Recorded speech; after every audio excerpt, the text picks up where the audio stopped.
Ok, alors bon mercredi, si vous écoutez cette vidéo-là, mercredi bien sûr. Donc on est rendu à la section suivante qui est la section 7, la comptabilité de gestion. Alors jusqu'à présent, je suis à la page 211, soit dit en passant. Jusqu'à présent, on a vu surtout la comptabilité financière. Donc, la première partie en haut qu'on voit, le premier paragraphe, c'est un rappel de la page 4. Je mène quand même assez loin. Donc, on s'est limité à ça, et comptabilité financière qui est vraiment une science, bien sûr, mais c'est un système d'information qui nous sert de quoi? D'identifier, de mesurer, d'enregistrer, de communiquer, puis d'interpréter les informations financières sur l'entreprise, sur le fonctionnement de l'entreprise. Alors, c'était la comptabilité financière. La comptabilité de gestion, ben, je vous dirais que c'est où est-ce qu'on sépare un peu les enfants des grands. C'est-à-dire, c'est une comptabilité qui est analytique, donc d'analyse, ok? Avant, on rentrait des chiffres, on compilait, on lisait, on avait l'information, on avait des résultats surtout. Maintenant, au niveau de la comptabilité de gestion, et là, si vous prenez le document qui est attaché au milieu d'aujourd'hui, on voit la différence entre les deux. Ok? Comptabilité financière, c'était vraiment la comptabilité d'exercice ou la comptabilité de caisse. Sinon, comptabilité de gestion, c'est plus au niveau de l'utilisation d'outils comme des budgets de caisse, l'analyse d'un coût, volume, bénéfice. Sinon, l'analyse au moyen de ratios, ce qu'on va voir dans les prochaines minutes. Okay? Alors, ce qu'on dit, ce qui est important de retenir là-dedans, c'est que vous avez en plein milieu de la page 211, en gras, dans le paragraphe du milieu, que le rôle de la comptabilité de gestion commence là où celui de la comptabilité financière s'arrête.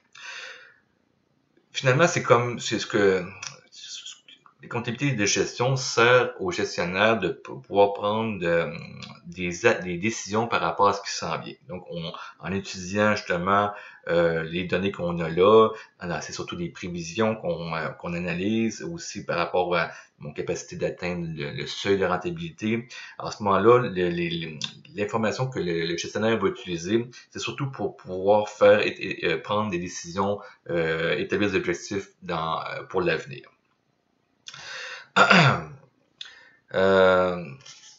On reprend la page suivante, la page 212, le concept des coûts fixes et variables. Alors, je ne reviendrai pas tellement là-dessus parce qu'on en a abordé quand même rapidement le sujet, mais vous comprenez que les coûts fixes ne peuvent pas changer, donc c'est des coûts qu'on n'a pas baissé, oui augmenté, mais on n'a pas baissé par la suite. On est pris un peu avec ces coûts-là pendant l'exercice.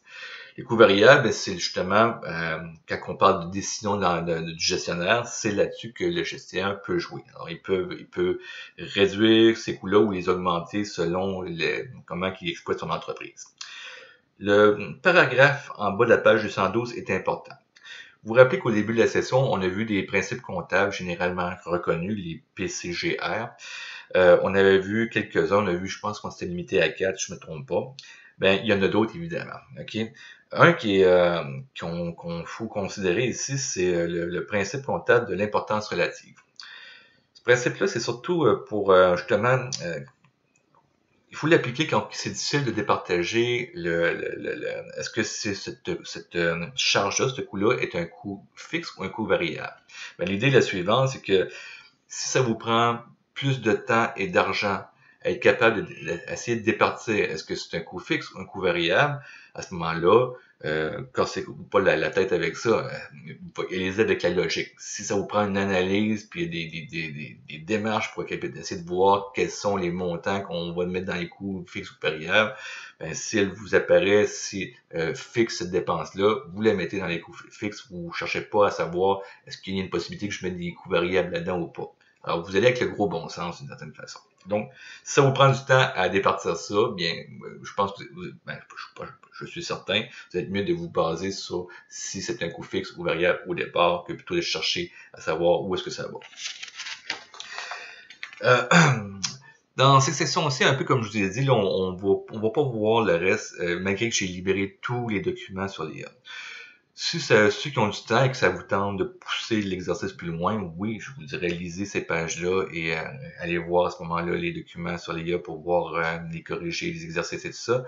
Mais je ne vous amènerai pas là. je vais aller directement à la page 219 pour que au moins vous ayez une notion pour comprendre quel est le seuil de rentabilité de l'entreprise. Alors, je suis à la page 219. Alors, le seuil de rentabilité, si vous voulez voir c'est quoi l'explication de ça, c'est sûr que vous devez revenir un peu dans quelques pages. Alors, sûrement revenir à la page 215, même si je ne l'ai pas identifié à lire. La définition qui est le niveau d'activité auquel les produits d'exploitation sont égaux aux charges d'exploitation. Donc, c'est le moment où est-ce que vos revenus égalent vos pertes. Donc, vous faites zéro bénéfice. C'est ça le seuil. Évidemment, lorsque vos revenus vont dépasser un certain montant, à ce moment-là, vous commencez à faire des bénéfices. Alors, en une équation, c'est quoi la définition du seuil de rentabilité? Bien, c'est le total des produits qui correspond au total des charges. Okay? Le paragraphe qui suit, vous avez bien un peu d'informations qui dit c'est quoi. On utilise aussi le terme analyse de rentabilité ou analyse du point mort, parce que le point mort, c'est justement à ce moment-là. Alors, je reviens à ma page de 119. Alors, l'exemple qu'on vous donne ici, c'est lorsque une entreprise peut se faire aussi le calcul peut se faire aussi en fonction de coûts, en fonction des ressources disponibles. Donc, la formule que vous avez là, en haut, prix unitaire fois quantité égale coût fixe plus, entre parenthèses, coût variable unitaire fois quantité, c'est la formule pour calculer le seuil de rentabilité. Le schéma qui suit vous montre que justement le point mort, si vous voyez comme il faut, là, vous avez une courbe qui part de 0 et qui va vers le haut pour les ventes totales, qui sont les produits. Et vous avez une autre courbe qui est juste un peu en haut, qui part toujours de l'axe des X, wow, cours de mathématiques, et qui montre aussi qui sont les coûts totaux et qui, évidemment, sont le total des coûts variables et des coûts fixes. Les coûts fixes, on voit que c'est une ligne horizontale, donc ça ne change pas, mais les coûts variables, eux, vont augmenter au fur et à mesure que vous faites plus d'exploitation. Alors, le point mort qu'on voit, là, c'est justement lorsqu'il n'y a pas de perte, mais qu'il n'y a pas de profit non plus. C'est le moment où est-ce que vos revenus correspondent à vos dépenses. Donc, vos produits correspondent à vos charges. Petite mise en situation. Ici, on parle d'un hôtel, donc l'hôtel Inn qui possède 60 chambres qui sont allouées à 120 $ la nuit. Okay? Alors, les coûts fixes annuels de cet hôtel-là sont de 200 000 $, donc ce qu'on appelle on ne peut pas changer. Par contre, les coûts variables, eux, sont de 40 $ par chambre louée. Parce que vous comprenez que si je loue une chambre, je vais avoir des coûts rattachés à ça supplémentaires que si je la loue pas. Si je la loue pas, la chambre va me coûter la même chose va me coûter un prix de base, donc évidemment l'énergie, probablement mes taxes, des choses comme ça. Mais aussitôt que je loue la chambre, ben, il y a des trucs qui vont avec ça. Vous devez nettoyer la chambre, vous devez peut-être fournir certains services supplémentaires. Alors, à chaque fois qu'on va louer une chambre, il y a un coût de 40$ de plus qui se fait par nuitée.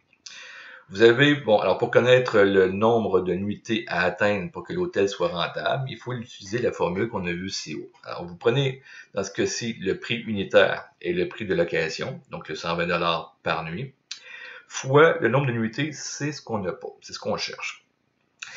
Le côté de la formule, on a le 200 $, donc les coûts fixes, 200 000 $, pardon, qui sont les coûts fixes, plus, et là c'est important qu'on utilise les parenthèses, donc coût variable unitaire qui est de 40 $ par nuit, fois le nombre de nuitées qu'on n'a pas. Alors là, vous comprenez qu'on a une formule avec une variable inconnue. Wow, concept assez loin pour vous autres, quand même facile à faire. Okay.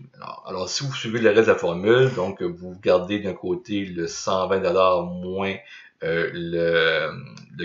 bon, je ne sais pas si vous vous rappelez comment faire une variable, une équation d'une variable inconnue, il faut isoler la variable. D'un côté, de l'équation, on a le nombre de nuitées et de l'autre aussi. Donc, il faut tout simplement ramener la variable à un seul point.